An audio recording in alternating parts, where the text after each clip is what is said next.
Using EmotionTrac technology to gain powerful insights on your case is simple for both you and our panel audience. Your final compiled video is delivered securely to our panel audience through our mobile app.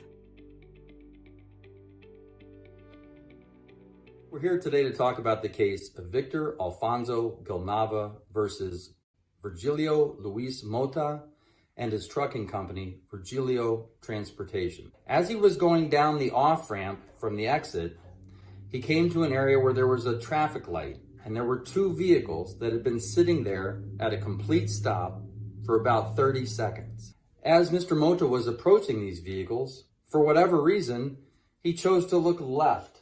As you can imagine, he collided with the back of a 2000 Audi TT that was occupied by Victor Gilnava, the plaintiff in this case. Now, these collisions caused Mr. Gilnava to sustain a serious injury. In the days following the crash, he began developing shooting pain into his hips and buttocks and down his legs. So he was sent for an MRI, and that MRI showed that he had damage to a disc in his lumbar spine. And specifically, he damaged the L5-S1 disc. And together they decided that he would require what is called an artificial disc replacement surgery, meaning that they would go into his spine, cut out the disc, and put an artificial disc in its place that would sit there in his body for the rest of his life. At the time that he was in this crash, his life plan was just coming together.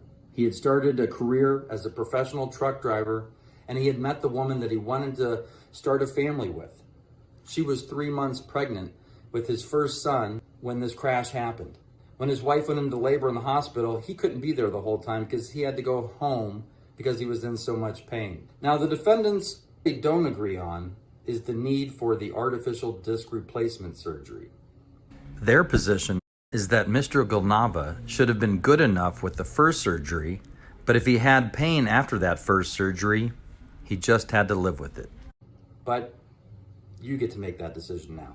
Immediately after the user finishes watching your video, you have the option to add survey questions to your test. Survey questions are a great way to get direct responses on what our mock jury thinks of your case. Once your test has reached your requested number of responses, you can easily review the results on your dashboard before we deliver your premium report. Contact us today to learn how EmotionTrac helps you win cases.